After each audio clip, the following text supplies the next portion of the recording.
weekly team meeting is almost over. The slide on the screen shows the same table of deadlines, completed tasks, and delayed items. A few people are looking at it, a few are already checking messages, someone is holding a coffee cup with both hands, planning their evening in their head and waiting for the last topic to end. The manager mentions that the last 2 months have been smoother than expected.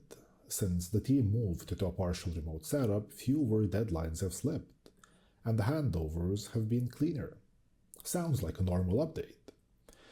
Then, one team member leans back in his chair and says, "People are lazy at home." A couple of people smile a little, someone gives a small nod. Another team member points back to the slide and says, "The output actually improved, we missed fewer deadlines." The man shrugs.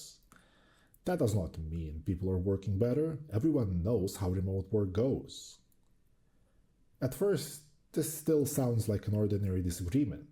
One person is pointing at the numbers, another person is pointing at a general belief about how people behave when nobody is watching.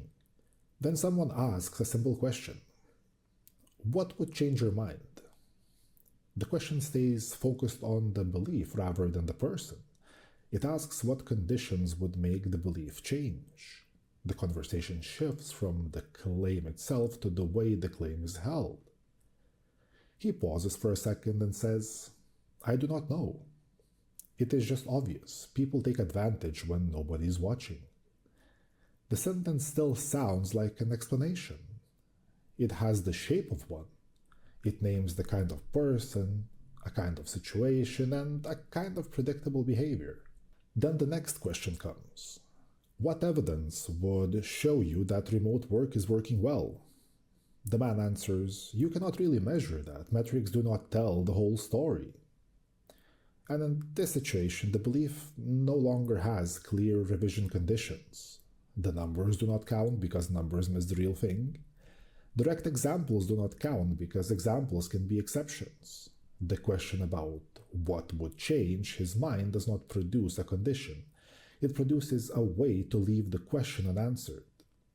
At this point, the conversation can become hard to read. From the outside, the behavior can look like refusal, avoidance, or attachment to the original claim. Sometimes that can be accurate. There is also a simpler structure.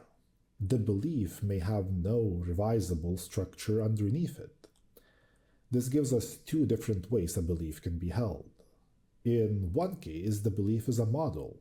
It has moving parts, it has a reason, a scope, and some sense of what would count against it.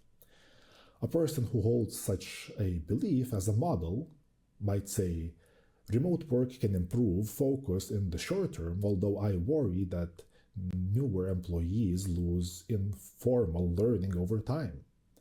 I would want to look at onboarding quality, retention, and handoff errors after 6 months." Such a belief can move. Evidence has somewhere to land. If onboarding remains strong, the person may update. If handoff errors rise, the person may keep the concern. And so the belief has conditions. In the other case, the belief is a terminal sentence. People are lazy at home. It does not behave like a model. It behaves like a stopping point. It tells the person how to read the situation before the situation has to be examined. The sentence directs suspicion before the situation is examined. When a belief is held this way, revision pressure exposes a structural problem. The person is asked to update something that was never built as an updatable structure. The person may shift to another move. They repeat the claim, they appeal to what everyone knows, they say the person is overthinking. They treat the request for conditions such as if the request itself is excessive. The belief stays intact because the conversation never reaches a mechanism.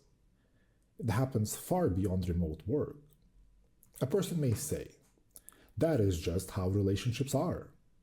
Another person may say, "That is what strong people do." Another person might say, "A good parent would never feel that way."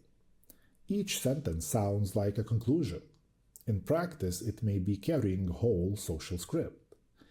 It tells the person what counts as normal, what counts as unacceptable, what kind of person they are supposed to be, and what kind of person other people are allowed to be. This is where belief begins to touch identity. A belief can start as a sentence heard from family, school, religion, culture, work, or any peer group. It gets repeated in ordinary situations. It receives approval, it explains confusion, it reduces anxiety. It basically gives a person a stable position. Over time, the person stops experiencing it as one possible claim among others. It becomes a part of the background. The belief no longer says, here is one interpretation. It says, this is how reality works. Once a belief reaches that role, questioning it can feel much larger than the topic itself. The person may be talking about remote work, marriage, gender, success, parenting, toughness, loyalty, or anything else. The surface topic may be small. The belief, however, underneath may regulate belonging, self-respect, or group membership. This is why a calm question can introduce irritation. What would change your mind sounds gentle from the outside. Structurally, it asks the person to stand apart from the belief and inspect it. For someone who holds beliefs as models, that can feel normal. For someone whose beliefs is part of their orientation, the question asks for a separation they may have never practiced. They would have to say, this sentence feels obvious to me because my group repeats it, because it keeps me aligned with people I trust, and because I do not have a separate model underneath it. That is a difficult self-description to produce. Most people reach for simpler moves. They say, everyone knows this. This is common sense. You're making it too complicated.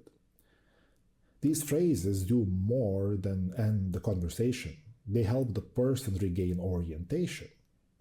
Everyone knows this borrows certainty from the group. Common sense makes inspection seem unnecessary. Saying that you're overthinking it turns the pressure back onto the person asking the question. The belief remains protected because the conversation shifts away from whether the claim is structured enough to revise. This does not mean every inherited belief is empty. Many inherited beliefs contain real practical knowledge. A family rule, a cultural habit, or a common saying may carry lessons learned across time.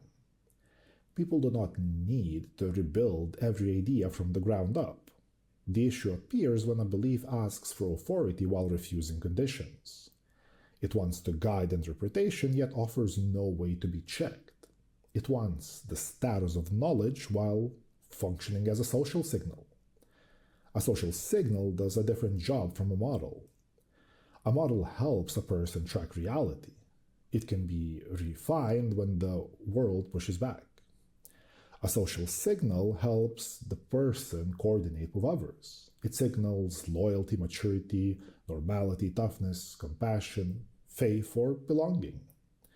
Those functions can overlap. A belief can guide reality and signal belonging at the same time.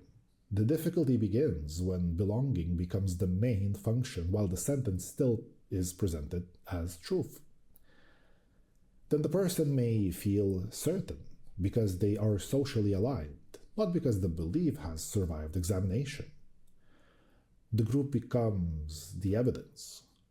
The familiar sentence becomes the proof. The absence of doubt becomes mistaken for clarity. This is why some conversations do not move. One person is treating the belief as a claim that can be opened. The other person is treating it as a support they stand on. The first person asks for reasons. The second person experiences the request as destabilizing, irrelevant, or rude. Both people may think they are having the same conversation. However, one conversation is about whether the claim is true, the other is about whether the person's orientation remains stable. This gives us one way to understand why some beliefs are defended so eagerly. The defended object is not always the belief itself. Often it is the role the belief plays. A person may defend a belief because it gives them moral clarity. Another may defend one because it keeps them close to their family, or because it prevents them from feeling uncertain about their own past choices. This gives a more careful way to read these moments and conversations.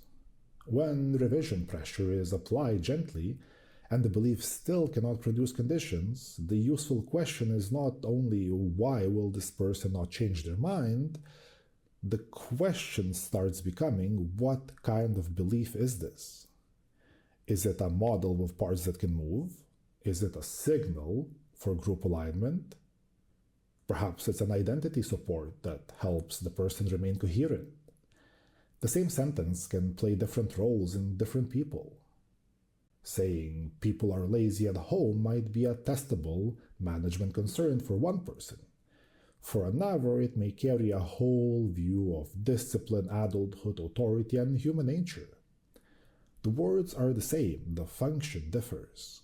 That function determines whether the conversation can move.